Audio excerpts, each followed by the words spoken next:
All right. At the end of our last chapter, chapter 7, they're camping, and Derek couldn't sleep because he heard a noise, which we found out was the owl. And he went out with his flashlight, found the owl, and then after the owl flew away, he reached into his pocket and he found something. Do you guys remember what he found? He found his little notebook with some ideas about the map, where to find the treasure, and all this kind of where he thinks he can find the treasure. And so now we left with a cliffhanger. He was going to adventure into the woods with his flashlight by himself at night. I don't like this idea. Chapter 8 is called The Cave. Okay, so think about that for a second. What do you predict is going to happen? Even in the moonlight, the beam from Derek's flashlight seemed to be swallowed up by the dark only a few yards in front of him as he moved along the trail from the campsite. Everything looked different at night, but he was pretty sure this route led along the southern edge of the fields and to the creek. He could follow the water west to where they'd seen the boulder and they had run into those kids. He was certain that the Virginia Mining Company plaque next to the boulder was connected to the VMC on the secret box. The map had shown a passageway. He guessed there must be an entrance near the base of the boulder where the other boys had been playing. He thought about the coins, the treasure, as he liked to think of it.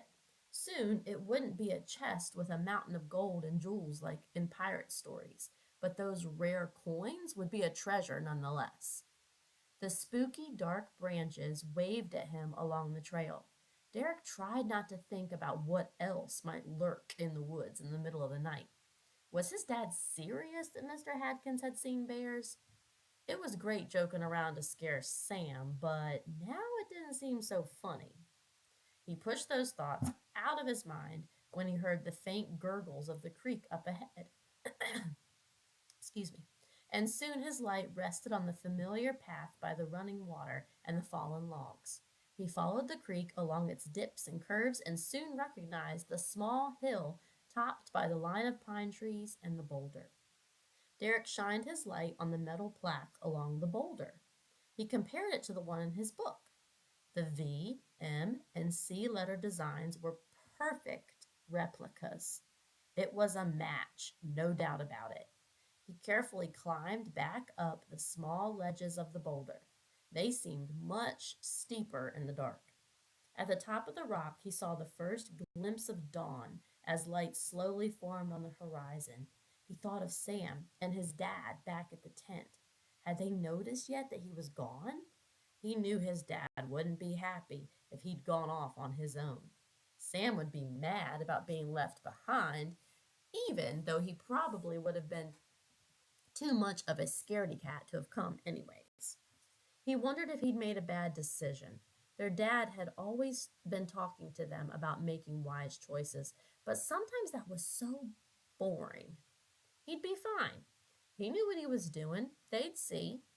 Derek followed a winding path down the backside of the boulder. When he reached the bottom, he turned and looked up. The giant rock towered over him, seeming even higher than it had from the top. Down in the valley was still very dark, but his flashlight revealed a narrow shadow nestled beneath a pine tree to his left. He moved his light up and down and saw the shadow was a large crevice in the rock, which is like a little crack, or big crack actually, in this case, a large crevice. Derek looked over his shoulder. Everything was still quiet except for a few birds beginning to chirp in the faint morning light. He took a deep breath and moved into the cave. He studied the notebook and peered up at the rock walls surrounding him in the narrow passageway. The map showed the main tunnel winding all the way beneath the boulder. He spied an orange water gun leaning against the wall and a few empty drink bottles strewn about. The cave seemed to be where the other boys had been playing. It was a pretty cool spot, but that wasn't what interested him right then. He examined the map again. A second passageway opened halfway along the main one and led farther underground to a small chamber. Derek hoped the coins would be there. He moved ahead, scanning the walls for any sign of the second passage. The rocks were rough and jagged. He wondered how it had been dug years ago. Probably men with picks and shovels, or maybe even dynamite. Derek stopped and looked back. He must have gone too far. He'd seen nothing to indicate or show another passageway. Retracing his steps, Derek inched forward more carefully. This time, he noticed a smooth area along the inner part of the wall. It was only 2 feet in diameter and easy to miss. He pushed against the rock with his hands, but it was solid. When he tried to kick the wall with his foot, his head bumped something sticking down from the ceiling. He reached up and felt what seemed like a tree root. It seemed out of place that far underground. Wondering if it might be something else, he gave it a tug, but nothing happened. He reached up again and hung on the wood with both hands, putting all his weight onto it. Suddenly, the root gave way and Derek crashed to the ground. With the fall, the flashlight dropped from his hands, turning off when it hit the stone.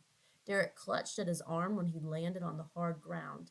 He felt around the floor in the darkness until he found his flashlight. A cool breeze blew against his face. He didn't remember feeling that before. He switched on the light and stared. A jagged hole had formed on the far wall. The second passageway. He reached his light into the space, and the beam faded around walls and out of sight.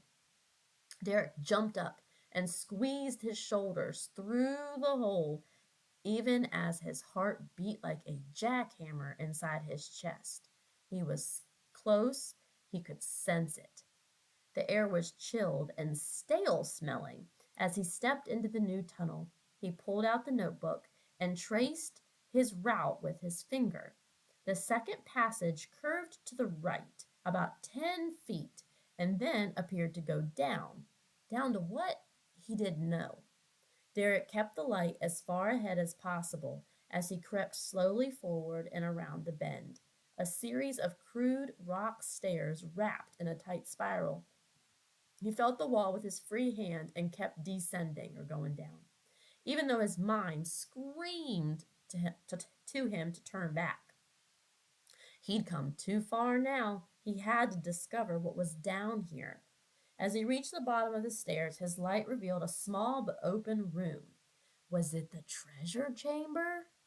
On the far wall, a wooden ledge was constructed over a hole in the rock.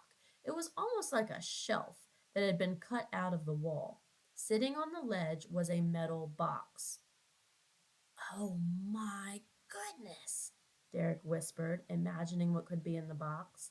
He jumped when he heard voices, kid voices, suddenly echoing through the cave. They were far away, but getting louder.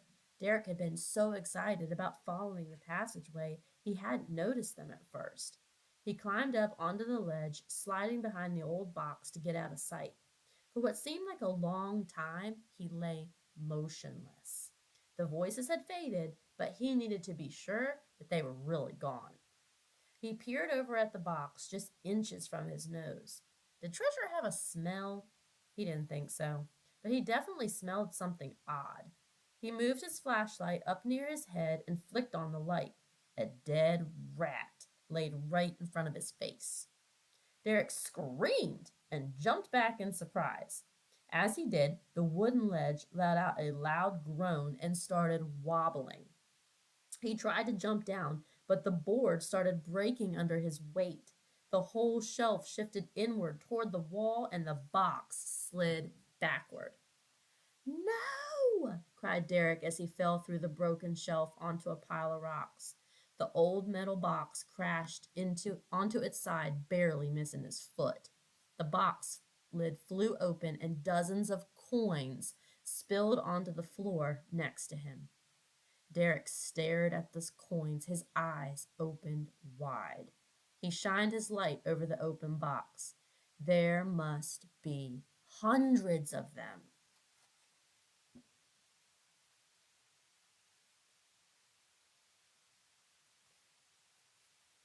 Despite his situation, his mind raced with excitement. He picked up the one closest to him and held it up. The dark image of a woman wearing a feather headdress flashed in the light. Derek's heart skipped a beat. It was an Indian head cent. He held his breath and looked at the bottom. 1877. No way, Derek whispered. It is a treasure. He leaned forward to gather the coins when more rocks along the shelf above him shifted. Before he could move, the shelf started falling and crumbled down on top of him. The flashlight was knocked to the ground, and the small space was enveloped in darkness.